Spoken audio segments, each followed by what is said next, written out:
Et voilà, fin de saison des légumes d'été, c'est le 3e épisode. On avait fait le tour de ces légumes d'été sous serre, donc là on va faire le dernier tour. Je m'appelle Sylvain Couder, maraîcher bio intensif sur petite surface et on regarde justement les dernières cultures de saison.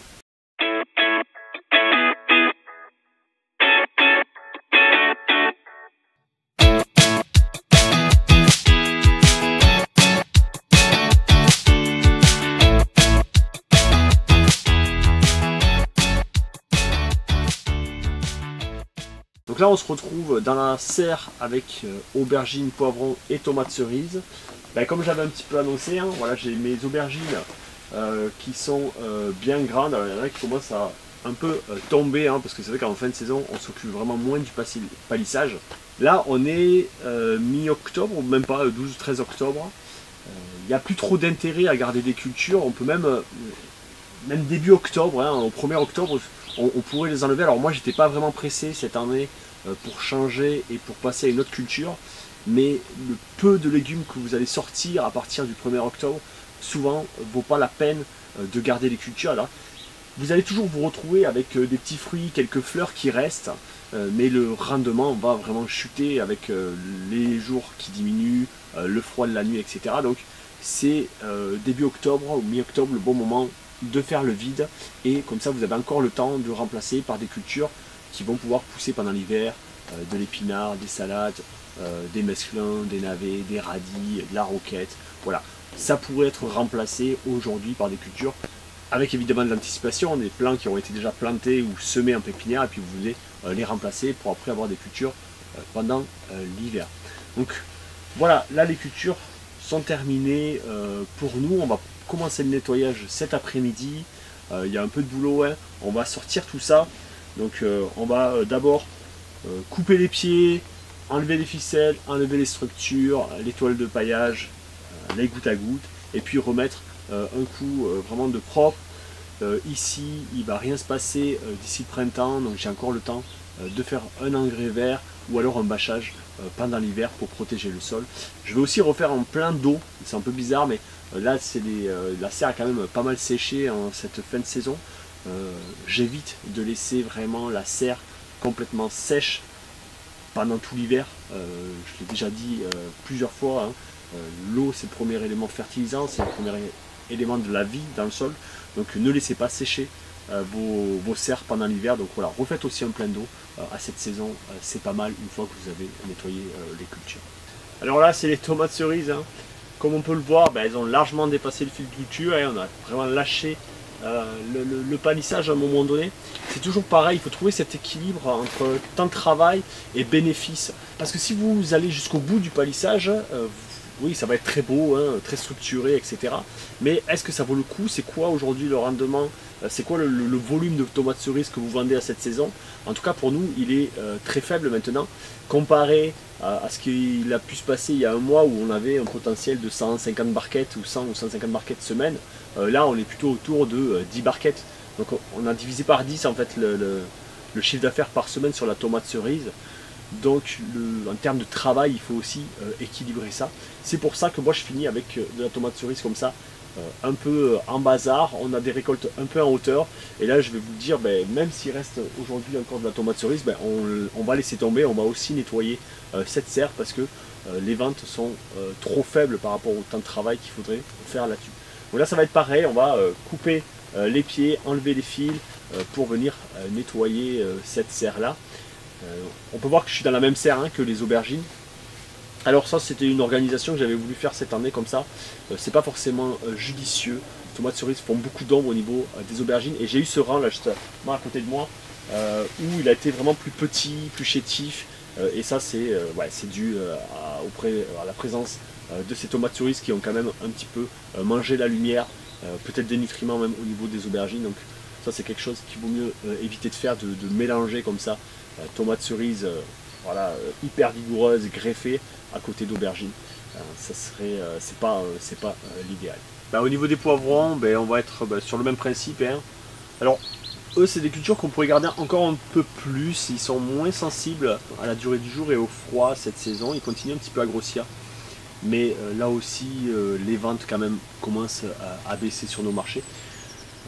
Même si j'ai des tout petits poivrons, ils ne vont pas vraiment grossir énormément. Donc on va faire une dernière grosse récolte. Il y a encore beaucoup de poivrons hein, sur les plants.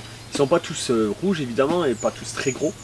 Mais je vais quand même faire une grosse récolte là avant de nettoyer. Ça va me faire quand même peut-être une dizaine de caisses de poivrons que je vais stocker en chambre froide. Et je vais pouvoir en vendre encore pendant comme ça 15 jours, 3 semaines.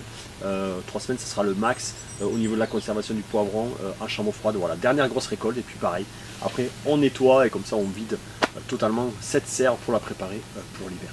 Donc ici on se retrouve dans la serre où c'était concombre, courgettes. Donc là elles ont été déjà enlevées, on n'a pas tout à fait fini de nettoyer, hein. On voit les gouttes à gouttes. Ce que je disais tout à l'heure, là on a un sol quand même qui est devenu assez sec, hein, et il était arrosé au goutte à goutte, mais là ça fait quelques semaines qu'il n'est plus arrosé, donc il est assez sec.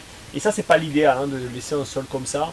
Donc là on va continuer à nettoyer, il y a un peu de désherbage encore à faire, et puis on va remettre un plein d'eau du sol avec l'aspersion. Là je vais mettre à peu près 20 mm, 20-30 mm, donc voilà un bon 2h30 d'aspersion pour relancer aussi l'activité et remonter l'activité biologique jusqu'en haut. À côté de moi on peut voir les plantes auxiliaires, les plantes, comment on appelle ça, les plantes hautes auxiliaires. Donc là c'est l'Alice maritime qui a vraiment pris le dessus hein, sur mes différentes plantes. Il y avait aussi du souci qui a un petit peu disparu de ces bandes de fleuries. Donc là on va un petit peu désherber, on va enlever les quelques herbes les adventices qui sont là, et on va aussi faire quelques trouées. Donc je vais enlever quelques plants comme ça d'Alice maritime pour venir repiquer des soucis pour l'hiver, pour pouvoir accueillir les auxiliaires, donc notamment le Macrolophus. On a fait toute une vidéo là-dessus, hein, donc je vous invite à aller voir aussi la vidéo où j'explique justement ces bandes de fleuries. Donc là c'est, enfin, vous ne voyez pas la caméra, mais là je vois plein de cirpes qui volent, etc. Donc c'est vraiment aussi intéressant d'avoir ces fleurs là pendant tout l'hiver. Donc ça je vais maintenir ces bandes fleuries, et c'est aussi la saison où je vais venir justement repiquer soit de la lisse, soit du souci, soit les deux, suivant les serres, voilà, pour vraiment avoir ces plantes à fleurs pendant tout l'hiver pour protéger mes auxiliaires.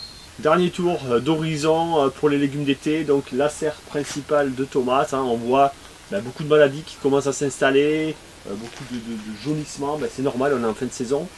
Il y a encore de la tomate, je ne suis pas pressé, hein, moi non plus dans cette serre là pour changer, mais vous pouvez dire que le gain aussi, c'est un peu comme le système des aubergines, hein, le gain que vous allez gagner à garder de la tomate pendant encore un mois, il va être très faible, comparé si vous implantez un épinard, une salade, etc. Ça va dépendre de vos débouchés l'hiver, ça va dépendre du nombre de serres que vous avez, mais je vous invite souvent à détruire ces cultures assez tôt en saison, c'est-à-dire à début octobre, 15 octobre, lorsque vous voulez vraiment enchaîner avec d'autres cultures et avoir justement des stands fournis pendant l'hiver.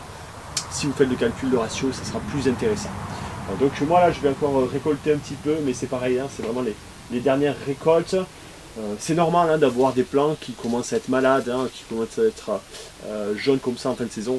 C'est le plant qui vieillit. Il faut savoir que là les nuits commencent à être fraîches, donc il y a des botrytis qui arrivent, etc. Différentes maladies. C'est tout à fait normal. Alors là il y a eu un étêtage, hein, j'en avais parlé.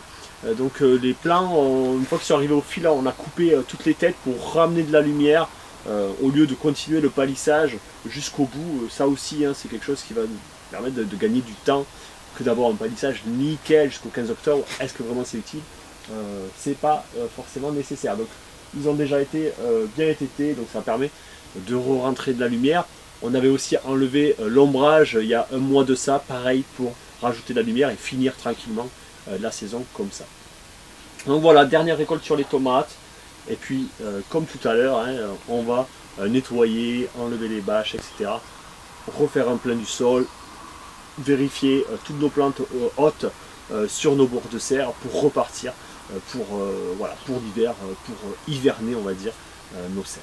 Ben voilà, on arrive au terme de cette mini-série. On a fait 3 épisodes là sur les légumes d'été. Ben, j'espère que vous avez pu avoir une image plus complète de ce qui se passe sur une saison de maraîchage sur petite surface. Ben, si vous avez des idées de vidéos, ben, nous on est toujours friands d'avoir vos retours, donc n'hésitez pas à les mettre dans les commentaires. Nous on lit tous les commentaires hein, sur toutes les vidéos.